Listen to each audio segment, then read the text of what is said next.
नमस्कार, स्वागत है आपका ईपीएस 95 गाइड यूट्यूब चैनल पर। हमारे चैनल पर नए हो तो सब्सक्राइबर करें और बेल आइकन को दबाना ना भूलें। आज हम उस आवाज की बात करेंगे जो दशकों से अपने हैक्यू के लिए गूंज रही है। उस पिडूढ़ा की बात करेंगे जो हर बीतते दिन के साथ और गहरी होती जा रही है। और उस संघर्ष की बात करेंगे जो अब एक निर्णायक मोड़ पर आ खड़ा हुआ है। यह कहानी है भारत के उन 65 लाख से अधिक ईपीएस 25 पेंशन धारकों की, जिन्होंने अपनी जवानी देश की सेवा में लगा दी और आज बुढ़ापे में सम्मान से जीने के अपने अधिकार के लिए दर दर की ठोकरें खा रहे हैं। अगर आप हमारे चैनल पर पहली बार आए हैं तो इस आवाज को और बुलंद करने के लिए चैनल को सब्सक्राइब करना ना भूलें और बेल आइकन को जरूर दबाएं ताकि इस महत्वपूर्ण लड़ाई की हर एक अपडेट आप तक सबसे पहले पहुंचे। आज की सबसे बड़ी खबर सीधे देश की राजधानी दिल्ली से आ रही है, जहां ईपीएस 25 पेंशन धारकों के महासंघर्ष की एक नई और शायद सबसे महत्वपूर्ण गाथा लिखी जाने वाली है। कल दिल्ली में राष्ट्रीय संघर्ष समिति के शीर्ष नेतृत्व, जिसमें हम सबके प्रिय और सम्मानित कमांडर अशोक राउत जी, वीरेंद्र सिंह जी, राजा साहब और अन्य पदाधिकारी शामिल थे, ने एक महत्वपूर्ण प्रेस कॉन्फ्रेंस को संबोधित किया। इस कॉन्फ्रेंस के बाद जो उम्मीद की किरण जगी है, जो उत्साह की लहर दौड़ी दी है, वह अभूतपूर्व है। लाखों पेंशनधारक आज यह जानना चाहते हैं कि आखिर उस बंद कमरे में क्या तय हुआ।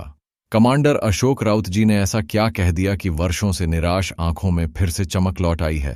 उन्होंने उस सबसे बड़े सवाल का क्या जवाब दिया जो हर पेंशनधारक की जुबान पर है। हमारी न्यूनतम पेंशन और सरती 507 में महंगाई भत्ता और मुफ्त चिकित्सा सुविधा हमें कब मिलेगी? यह तारीख कब आएगी?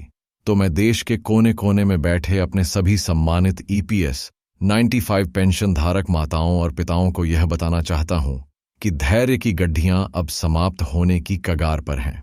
संघर्ष का फल अब पकने वाला है। अगर आप इस मुहिम से पहली बार जुड़ा रहे हैं तो इस वीडियो को एक लाइक देकर हमारा मनोबल बढ़ाएं, क्योंकि आपकी हर एक प्रतिक्रिया इस आंदोलन को नई ऊर्जा देती है। हम आपको वह हर छोटी बड़ी खबर दिखाते हैं जो आपकी न्यूनतम पेंशन, RCE 7500, महंगाई भत्ते और मेडिकल सुविधा की मांग को सरकार के कानों तक पहुंचाती है। आज 3 तारीख है और इतिहास इस तारीख को याद रखेगा, क्योंकि कल से यानी आने वाली कल से दिल्ली का जंतर मंतर एक बार फिर उन वृद्ध चेहरों की दृढ़ता का गवाह बनने जा रहा है। कल से दिल्ली में एक विशाल, एक ऐतिहासिक आंदोलन का आगाज हो रहा है। मैं उन सभी पेंशन धारकों से, उन सभी योद्धाओं से जो अभी तक अपने घरों से नहीं निकले हैं, यह कहना चाहता हूं कि अब और देर ना करें। कल आपको दिल्ली में अपनी उपस्थिति दर्ज करानी है। आपको वहां पहुंचकर सरकार को और पूरे देश को यह दिखाना है कि ईपीएस 95 के पेंशन धारकों की असली ताकत क्या है, उनकी एकता में कितना दम है। यह सिर्फ एक आंदोलन नहीं है, यह अपने आत्मसम्मान को वापस पाने की लड़ाई है। अब सबसे महत्वपूर्ण बात कि आखिर कमांडर अशोक राउत जी ने अपने संबोधन में क्या कहा। उनके शब्दों में जो दर्द था, जो संकल्प था और जो रणनीति थी, उसे हर एक पेंशन धारक को सुनना और समझना चाहिए। तो आइए हम आपको विस्तार से बताते हैं कि कमांडर साहब के शब्द क्या थे और उनके मायने क्या हैं। कमांडर अशोक राउत जी ने अपने संबोधन की शुरुआत करते हुए कहा, मेरे देश भर में फैले हुए लाखों पेंशन धारक भाइयों और बहनों को मेरा बहुत बहुत प्रणाम। मैं आप सबके जज्बे को, आपकी हिम्मत को सलाम करता हूं। आपने इस आंदोलन को अपने खून पसीने से सींचा है। आपने हर मुश्किल गड्ढा में इसे संवारा है और इसे आज इस मुकाम तक पहुंचाया है। यह लड़ाई उन गरीबों की है, उन बेसहारा लोगों की है, उन वृद्धों की है जिनकी आवाज अक्सर सत्ता के गलियारों में खो जाती है। लेकिन आपकी एकता ने यह सुनिश्चित किया कि यह आवाज दबे नहीं, बल्कि और ज्यादा ताकत के साथ सरकार के उच्चतम स्तर तक पहुंचे। उन्होंने इस संघर्ष की लंबी और कठिन यात्रा को याद करते हुए कहा, आज इस लड़ाई को शुरू हुए तकरीबन 10 साल होने को आए हैं। आपको याद होगा 26 जुलाई 2015 का वह दिन जब हमने अपना पहला मोर्चा निकाला था। हालांकि संगठन की औपचारिक स्थापना 17 जून को हुई थी, लेकिन जमीनी स्तर पर यह आंदोलन लगभग 1 दशक से चल रहा है। और अगर हम संगठनात्मक आंदोलन की बात करें तो उसे भी आज पूरे 8 साल हो चुके हैं। आप कल्पना कीजिए, 8 साल एक बहुत लंबा अरसा होता है। और यह संघर्ष किन लोगों ने किया है? यह संघर्ष उन लोगों ने किया है जिनके पास जेब में पैसा नहीं है, जिनके शरीर में पहले जैसी शक्ति नहीं है, जिनका स्वास्थ्य उनका साथ नहीं दे रहा है और जिनकी उम्र उन्हें आराम करने के लिए कहती है। ऐसे लोगों ने, ऐसे वृद्ध योद्धाओं ने देश की एक बहुत बड़ी और जटिल व्यवस्था के खिलाफ अपने हक की लड़ाई छेद दी है। कमांडर राउत ने इस लड़ाई की तुलना एक महाकाव्य से करते हुए कहा, और आप सभी जानते हैं कि यह सिस्टम, यह व्यवस्था कितनी क्रूर और संवेदनहीन हो सकती है। यह बेसहारा और कमजोर लोगों की एक ताकतवर सिस्टम के साथ लड़ाई है, और मैं कहूं तो यह किसी रामायण से कम नहीं है। यह धर्म और अधर्म की लड़ाई है, यह न्याय और अन्याय की लड़ाई है, और इसीलिए इस लड़ाई का जीतना सिर्फ हमारे लिए नहीं बल्कि पूरे देश के लिए, हमारे लोकतंत्र के लिए अत्यंत आवश्यक है। अगर इस लड़ाई में हमारी जीत होती है तो यह सिर्फ पेंशन धारकों की जीत नहीं होगी, यह भारत के लोकतंत्र की जीत होगी। यह इस बात का प्रमाण होगी कि इस देश में आज भी सत्य की, न्याय की और एक आम आदमी की आवाज की जीत होती है। उनकी आवाज में चिंता और रोष का एक मिलाजुला भाव था जब उन्होंने कहा। लेकिन आज इतने लंबे और कठिन संघर्ष के बाद भी जब हम देखते हैं कि हमारी मांगों का कोई ठोस परिणाम नहीं निकला है, तो हम सभी चिंतित हैं। स्वाभाविक है, लोगों में, हमारे पेंशन धारकों में सिस्टम के प्रति, सरकार के प्रति एक प्रचंड रोष है, एक गहरी नाराजगी है, और यह नाराजगी जायज भी है। ऐसा नहीं है कि सरकार ने हमारी बात सुनी नहीं या हमें कभी हां नहीं कहा। हमें हर बार आश्वासन दिए गए, और यह आश्वासन किसी छोटे मोटे स्तर पर नहीं बल्कि देश के सर्वोच्च पदों पर बैठे लोगों द्वारा दिए गए। आपको जानकर आश्चर्य होगा, और आप में से कई लोग जानते भी हैं कि हमारी मुलाकात देश के माननीय प्रधानमंत्री जी से 2-2 बार हुई है। उन्होंने हमारी पूरी बात को बहुत ध्यान से सुना। देश की वित्त मंत्री आदरणीय निर्मला सीतारमण जी से हमारी 3 बार मुलाकात हुई, और हमने उन्हें एक एक आंकड़ा समझाया। उन्होंने मुलाकातों के उस लंबे सिलसिले का जिक्र किया जो इस आंदोलन की गंभीरता को दर्शाता है। इन 8 सालों में 4 श्रम मंत्री बदले, और हमने हर एक से मुलाकात की। पहले बंगारू दत्तात्रेय जी थे, फिर संतोष कुमार गंगवार जी आए, उनके बाद भूपेंद्र यादव जी थे, और अब वर्तमान में आदरणीय मनसुख भाई मांडविया जी हैं।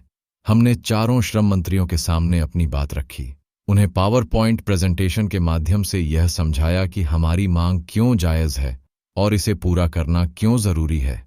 बात सिर्फ मंत्रियों तक सीमित नहीं रही।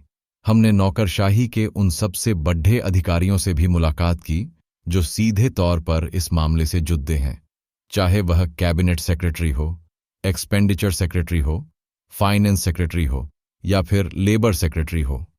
हमने इन सभी के सामने पूरे डाटा और तथ्यों के साथ अपनी बात रखी है।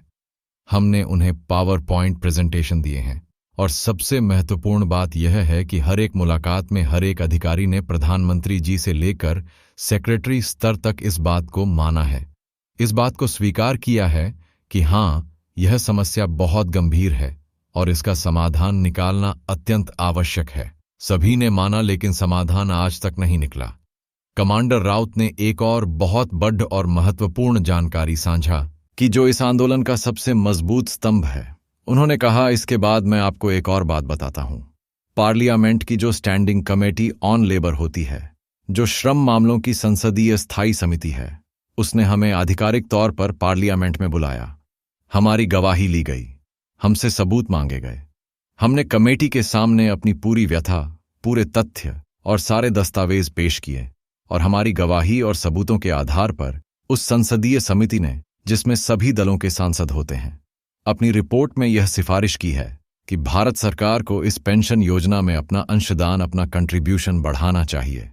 कमेटी ने यह भी सिफारिश की है कि इन पेंशन धारकों की जो मांग है, यानी R7500 न्यूनतम पेंशन और उस पर महंगाई भत्ता, यह एक बहुत ही वाजिब रीजनेबल मांग है। 2 बूढ़े लोगों को अपना जीवन सम्मान के साथ जीने के लिए इतनी राशि तो मिलनी ही चाहिए। ये हम नहीं कह रहे, ये देश की संसद की एक समिति कह रही है। तो जब सब कुछ इतना स्पष्ट है तो देरी क्यों हो रही है? उन्होंने इस आंदोलन को मिले व्यापक राजनीतिक समर्थन का भी उल्लेख किया। मैं आपको यह भी बता दूं, और आप में से ज्यादातर लोग इस बात को जानते हैं कि आज तक देश की संसद में लगभग 100 से ज्यादा सांसदों ने, और यह आंकड़ा शायद अब और भी बार रच गया हो, हमारी आवाज को उठाया है। और यह किसी एक पार्टी के सांसद नहीं है बल्कि अक्रॉस द पार्टी लाइन है। इसमें भारतीय जनता पार्टी के सांसद भी हैं, कांग्रेस के भी हैं और अन्य सभी क्षेत्रीय और राष्ट्रीय पार्टियों के सांसद भी शामिल हैं। जब सभी दलों के जनप्रतिनिधि यह मान रहे हैं कि हमारी मांग सही है, तो फिर सरकार इसे लागू करने में संकोच क्यों कर रही है? इसके बाद कमांडर राउत ने उन वृद्ध पेंशन धारकों के त्याग और बलिदान पर प्रकाश डाला, जो इस आंदोलन की असली जान है। उनके शब्दों में एक गहरी पिदा थी। और आप सोचिए, हम लोगों ने, इन बूढ़े लोगों ने क्या कुछ नहीं किया। पूरे देश से, कोई केरल से, कोई तमिलनाडु से, कोई गुजरात से, कोई बंगाल से, ऐसे हजारों किलोमीटर का सफर करके इन लोगों का दिल्ली तक आना, यहां रहने की व्यवस्था करना, खाने पीने का इंतजाम करना, यह सब कितनी मुश्किल और असहाय परिस्थितियों में होता है, इसका अंदाजा लगाना भी मुश्किल है। लेकिन इसके बावजूद जब भी दिल्ली ने पुकारा, हजारों की संख्या में हमारे वृद्धजन यहां पहुंचे हैं। हमने दिल्ली के ऐतिहासिक रामलीला मैदान में 3 बड़े और सफल आंदोलन किए हैं। जंतर मंतर पर तो यह हमारा तकरीबन 8वां बद्ध आंदोलन होगा। इतने बड़े बड़े आंदोलन करने के बाद भी नतीजा सिफर है। उन्होंने आंदोलन के राष्ट्रव्यापी स्वरूप को रेखांकित करते हुए कहा, यह आंदोलन सिर्फ दिल्ली तक सीमित नहीं है, यह आंदोलन देश के हर गली मोहल्ले तक पहुंचा है। हर शहर में इसकी गूंज सुनाई दी है। आज देश के 27 से ज्यादा राज्यों में हमारा संगठन मजबूती से काम कर रहा है और यह आंदोलन वहां भी चल रहा है। यह आंदोलन जिला स्तर पर चला है, कई जगहों पर यह तालुका स्तर तक गया है और कुछ जगहों पर तो यह ग्राम स्तर तक भी अपनी पैठ बना चुका है। आज देश में इससे बद्ध और कोई शांतिपूर्ण आंदोलन शायद ही हो रहा हो। फिर उन्होंने उस अनशन का जिक्र किया जो अपने आप में एक मिसाल है। मैं आपको महाराष्ट्र के बुलाना के बारे में बताना चाहता हूं, जो हमारी राष्ट्रीय संघर्ष समिति का मुख्यालय भी है। वहां पर पिछले 6 साल से भी ज्यादा समय से हमारे वृद्ध पेंशन धारक दिन रात अनशन पर बैठे हैं। आप कल्पना कर सकते हैं, 6 साल हमारा जो क्रमिक अनशन है वह वहां पर 6 सालों से लगातार बिना एक दिन रुके चल रहा है। यह पूरी दुनिया में अपने आप में एक बहुत बड़ी बात है, एक कीर्तिमान है। इस अनशन में हमारी माताएं हैं, हमारी बहनें हैं, हमारे भाई हैं। कोई 80 साल का है, कोई 70 साल का है, कोई 75 साल का है। यह लोग अपने हैक्यू के लिए दिन रात वहां बैठकर तपस्या कर रहे हैं। वे प्रभु से प्रार्थना कर रहे हैं, अपने भगवानों से प्रार्थना कर रहे हैं और साथ ही साथ सरकार से भी प्रार्थना कर रहे हैं कि उनकी सुन ली जाए। उनकी आवाज में एक चेतावनी का स्वर भी था। तो इतना जबरदस्त संघर्ष होने के बाद, इतना त्याग और बलिदान देने के बाद अगर हमें अभी तक कोई परिणाम नहीं मिला है, तो यह सिर्फ हमारी नहीं बल्कि पूरे देश के लिए एक बहुत बड़ी चिंता का विषय है। यह एक ऐसा विषय है जिससे लोगों का लोकतंत्र पर से विश्वास उठ सकता है। अगर हमारी अपनी चुनी हुई सरकार, जिसे हम अपना माई बाप समझते हैं, हमारे ही माँ बाप समान वृद्धजनों की पीड़ा की तरफ ध्यान नहीं देगी, तो फिर यह देश कैसे चलेगा? इस देश में जो सबसे कमजोर वर्ग है, जो वीकेस्ट सेक्शन है, उसकी आवाज कौन उठाएगा? और जब वह वर्ग खुद अपनी आवाज पूरी प्रामाणिकता के साथ, पूरी शांति के साथ उठाता है, और यह एक पूरी तरह से गैर राजनीतिक आंदोलन है, यह कोई पॉलिटिकल आंदोलन नहीं है, यह किसी को नीचा दिखाने का या किसी सरकार को अस्थिर करने का आंदोलन नहीं है, यह सिर्फ अपने एचक्यू की लठ ढाई है। और इसके बावजूद अगर आप हमारी मांगों पर ध्यान नहीं देते तो हम क्या कहें, हम क्या समझें? लोकतंत्र का असल मतलब तो यही है कि जो हमारे समाज का सबसे कमजोर वर्ग है, आप उसे सहारा दें, आप उसे बढ़ावा दें। कमांडर राउत ने अपने संबोधन का अंत एक बहुत ही चुभते हुए सवाल के साथ किया, लेकिन यहां तो स्थिति उल्टी है। हमारा ही पैसा, जो हमने अपनी पूरी जिंदगी की कमाई से जमा किया है, वह सरकार के पास जमा है, और उसी पैसे से हमें एक सम्मानजनक पेंशन देने के बजाय अगर आप हमें नजरअंदाज कर रहे हैं, तो यह एक बहुत बड़ त्रासदी है, एक बहुत बड़ा अन्याय है। तो ये थे कमांडर अशोक राउत जी के शब्द। एक एक शब्द में 10 साल का संघर्ष, लाखों लोगों की पीठ और एक अटूट संकल्प साफ झलकता है। उनके संबोधन से यह स्पष्ट है कि अब पानी सर से ऊपर जा चुका है। अब या तो सरकार को ठोस कदम उठाना होगा या फिर यह आंदोलन एक ऐसे मुकाम पर पहुंचेगा जहां से पीछे हटना किसी के लिए भी मुमकिन नहीं होगा। कल से दिल्ली के जंतर मंतर पर जो होने जा रहा है, वह सिर्फ एक धरना प्रदर्शन नहीं है, वह उन लाखों वृद्धों के सब्र का इम्तिहान है जिनकी आंखें अब पत्थर आ चुकी हैं।